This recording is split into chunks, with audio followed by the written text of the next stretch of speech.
So now that we've got some practice with long division and synthetic division, we want to utilize that to help us learn more about polynomials and figure out what the zeros are to help us with graphing.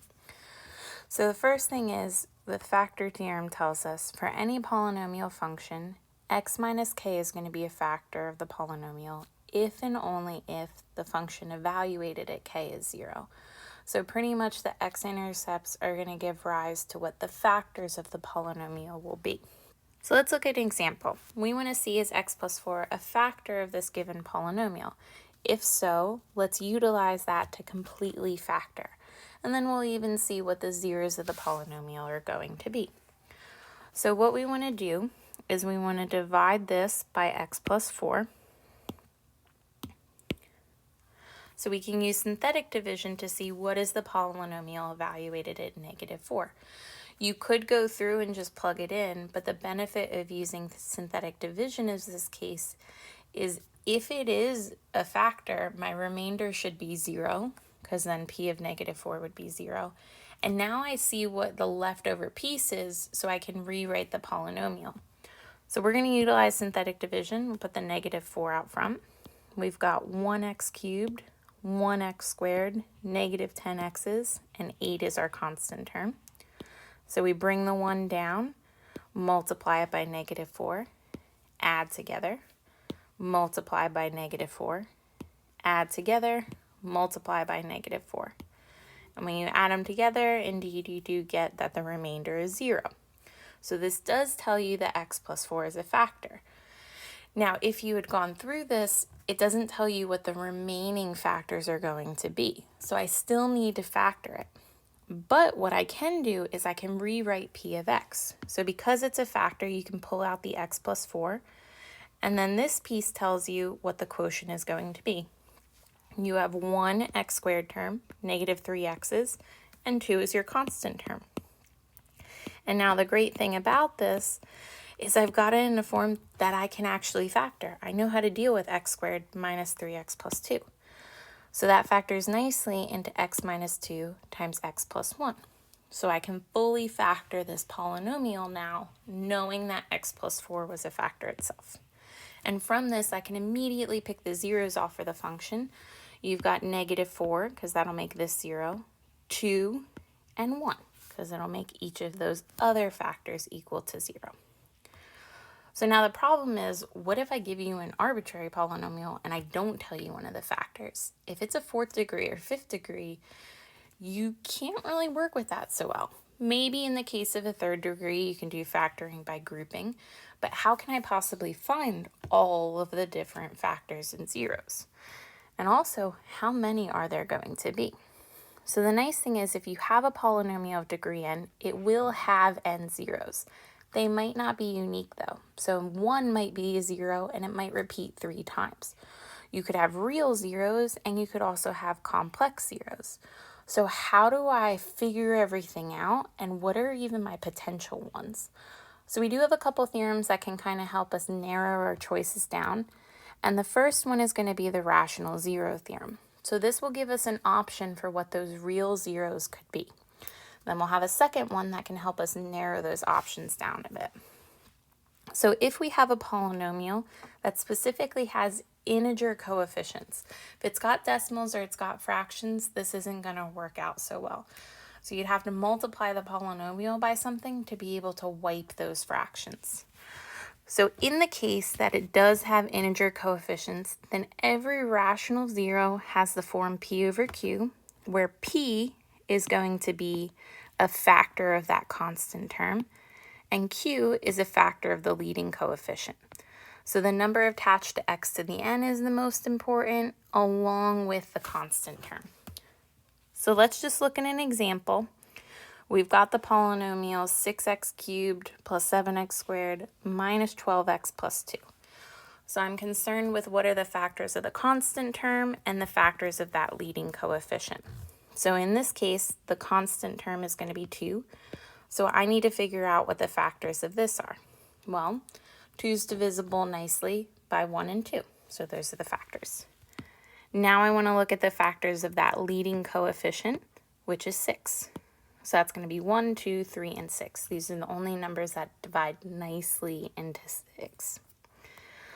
So our possible rational zeros are any combination of the factors of 2 divided by the factors of 6.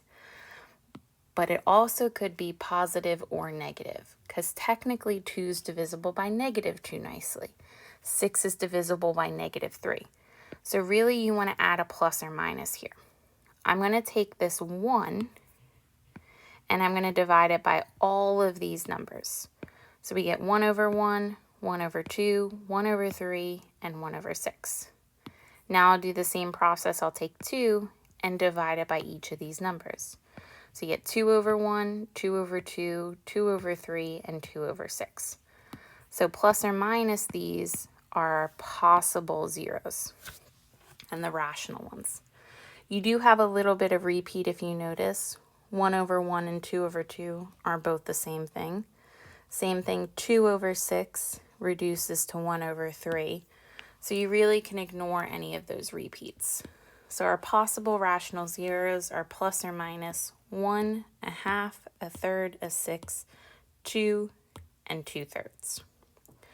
So it gives us a lot of options, but we still have another tool that can help us out. Because right now, if I tried to check all of these, this gives me 12 different possible rational zeros. And they might not even be rational zeros. They might be complex. So you don't know what's going to happen. So we need to narrow our options down even more. So this is where Descartes' rule of sign comes into play. So it's going to sound a little tedious, but in practice, it's really not so bad. So if f of x is a polynomial function with real coefficients and a non-zero constant term with descending powers of x, so you've got to put this in that appropriate order, start with the highest power down to the smallest. Then we can figure out a gauge for how many positive real zeros there are and how many negative real zeros there are. So the number of positive real zeros of the function is equal to the number of sign changes in the coefficients of the function, or it's less than that number by an even integer. So if you figure out there are 4 sign changes to the function, there could be 4 positive real zeros, 2 positive real zeros, because I subtracted by an even number, or 0 real zeros, because you subtract by an even number. If you want to look at negative, what you're going to do is take this function and evaluate it at negative x. Count your sign changes and do the same thing. Say you find there are 3 sign changes, then there could be 3 negative real zeros or 1 negative real zero. But that's a good idea then, because then it tells you there's at least 1 negative real zero. So I better try some negative values first. So it gives you just an idea of where to actually start. So let's just look at an example, and we're going to combine all of these together. We've got a polynomial. We're going to start by using Descartes' rule of sign to determine the possible combinations of zeros. And it's a third-degree polynomial, so there's going to be 3 of them. Could be real, could be complex, could be positive, could be negative. So we want to narrow options down a little bit. So I'm going to look at how many possible positive zeros I could have. So we take this function and we want to count the number of sign changes. So first we go from positive x cubed to negative x squared. So that's 1 sign change. Then I go from negative 6 to 11. That's another sign change. And then from 11 to negative 6, a third sign change. So there's 3 sign changes to my function. That tells me there's 3 or 2 less than that, which is an even number, 1 possible positive real zero.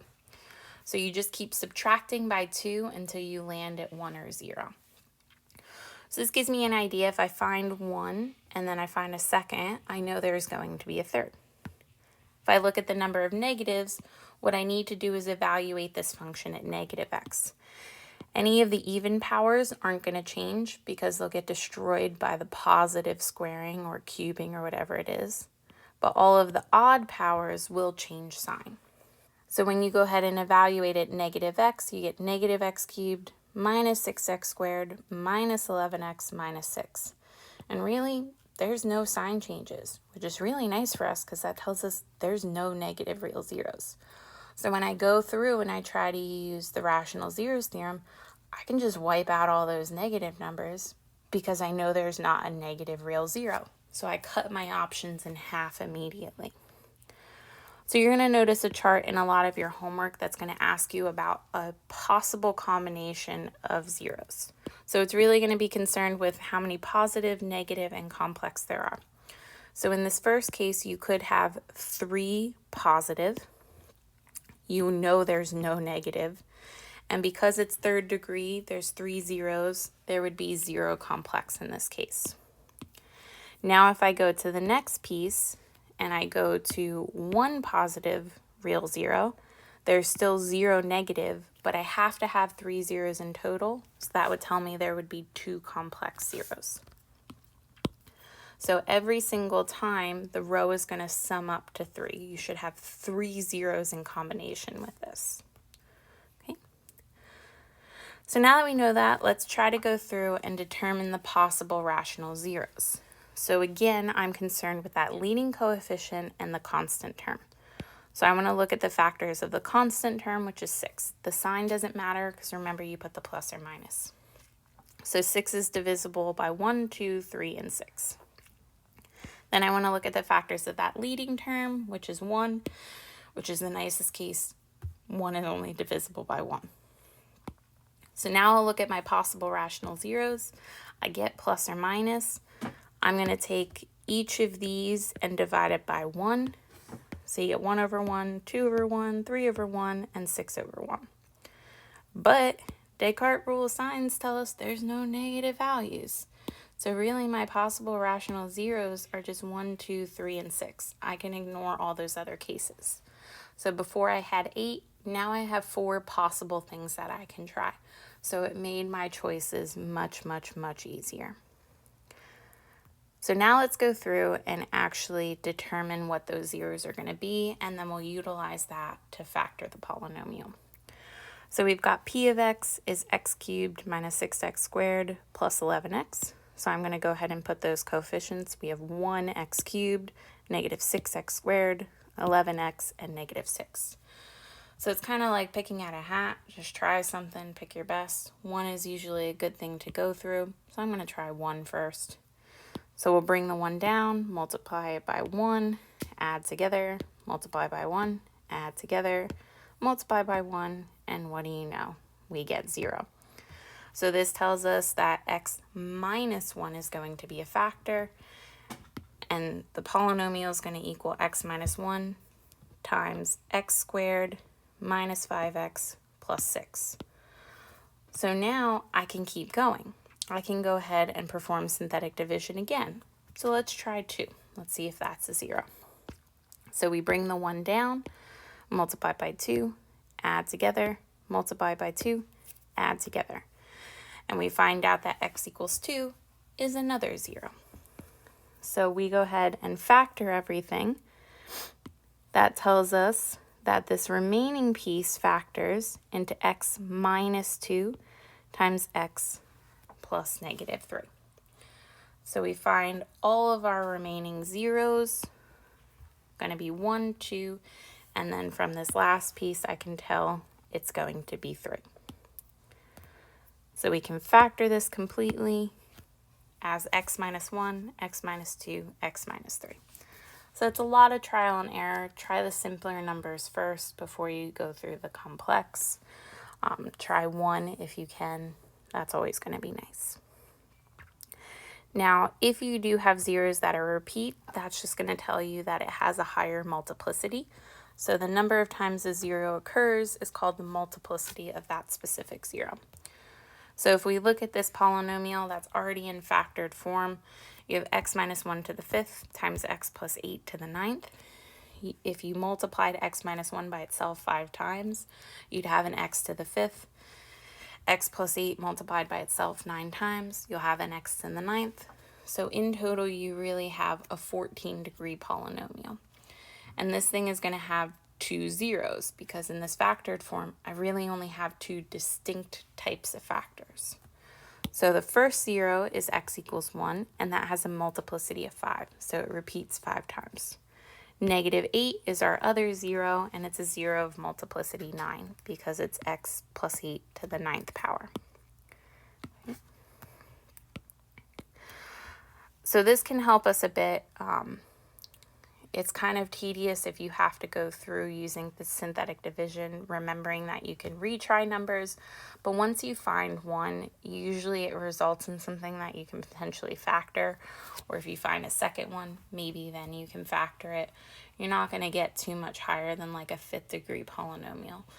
So as you find some, then you can go through and simplify your choices and get it to something you can factor normally.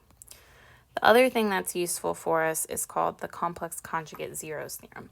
So complex numbers are always going to come in pairs. If you have a polynomial with real coefficients and you know one complex number is a 0, then immediately you get its complex conjugate for free. So for example, if we have a polynomial of degree 8 and we're given a few of its zeros, it's 8 degrees, so I better have 8 zeros. Again, they could repeat. So one of the zeros is 10, and it's got multiplicity 3. Another 0 is -5, and then we've got 6 plus 7i, 5 minus 4i. So this is 1, 0, 2, 3, and then technically because the multiplicity is 3, that's 3 more zeros. So currently we have 6, which means there are 2 that are missing. So if I look, I have 2 complex zeros. So their conjugates come for free, and those are our 2 remaining ones. So 6 minus 7i must also be a 0, and 5 plus 4/3i must be a 0. So these are our 2 remaining ones. We can also utilize that to help us out with finding polynomials, or if we know a complex number is a 0, we immediately know a second one and can hopefully reduce it to find the remaining. So first, let's go through. We want to find a polynomial function of least degree having only real coefficients, and we know we have zeros 2 and I. So because I have a complex number as one of my zeros, then I know -I must also be a 0. So there's at least 3. I've got 2i and -I. I don't know any more. I want the least degree, so I'm going to assume these don't repeat. So because of that, these have to be the only zeros we have. I don't want to introduce any more because if I did 2 of multiplicity 3, that makes a higher degree polynomial. We'll assume they have multiplicity 1. So we have 3 zeros. I have to go through and use -I as well because the complex conjugate theorem tells me that is a 0 additionally. So I've got 3 factors. 2 is a 0, so x minus 2 is a factor. I is a 0, so x minus I is a factor. And -I is a 0, so x plus I is a factor. So now I want to go through and actually find the polynomial itself because I do want real coefficients. I don't want to keep these complex numbers in here. So let's go ahead and multiply the 2 complex pairs together. The first terms would give you x squared. The inner terms, -ix. The outer is ix, and the last term is -I squared.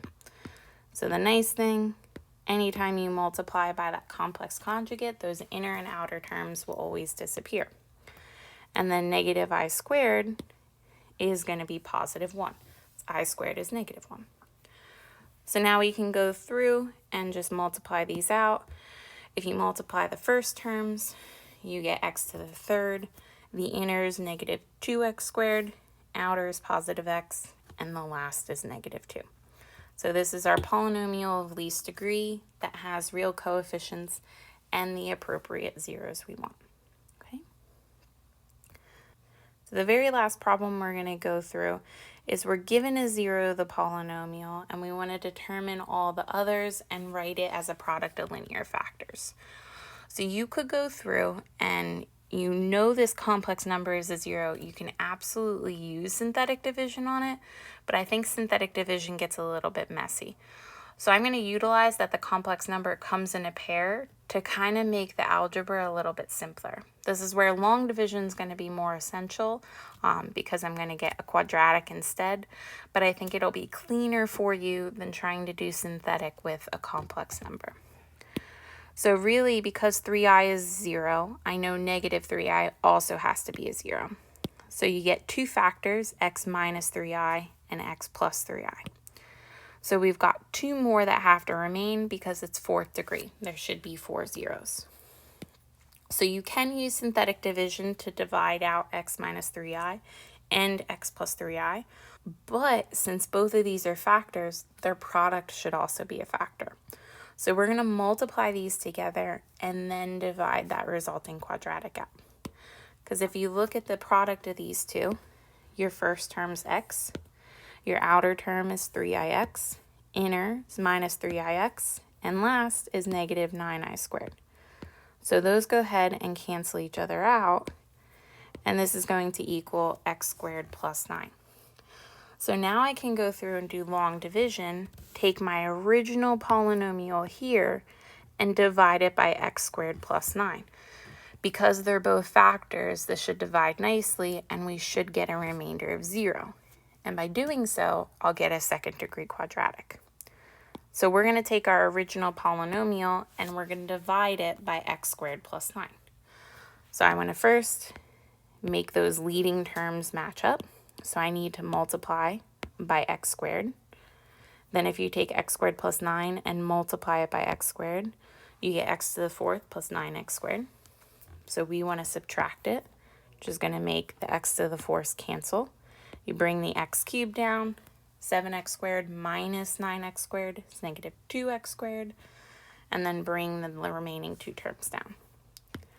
Now we keep going because the degree of my resulting expression is still higher than my divisor, so I make the x squared and negative x cubed match up, so I have to multiply by x. So I'm going to take x squared plus 9 and multiply it by this negative x. So that gives us negative x cubed minus 9x, and we want to subtract the two. So those end up canceling. You bring the negative 2x down, and then if you take negative 9x and subtract negative 9x, those cancel as well. So I'm just left with negative 2x squared minus 18. This still is the same degree, so I keep going. So I make the two match up by multiplying by negative 2. And so that gives you negative 2x squared minus 18. We go ahead and subtract that, and both things end up canceling. So we get 0. And that's exactly what we expect. It should be divisible by x squared plus 9, so your remainder should always equal 0. So what this tells us is our original polynomial here can be written as x squared plus 9 times x squared minus x minus 2. So p of x is our divisor times our quotient. And really, I can actually factor that because that's a nice second degree polynomial. And x squared plus 9, we already knew what the factors of that were. It's x plus 3i times x minus 3i. Now this quadratic factors nicely into x minus 2 times x plus 1. So this is our full factored form, and now I know all of my zeros. So x plus 3i leads to the 0, negative 3i. X minus 3i gives you 3i is a 0. X minus 2 tells you 2 is a 0. And x plus 1 tells you negative 1 is a 0. So if you want to see how to do this with synthetic division, I would recommend looking in your book, but I think overall using long division will be a little bit cleaner. Maybe a bit more work it looks like, but synthetic can get kind of gross when you're dealing with complex numbers.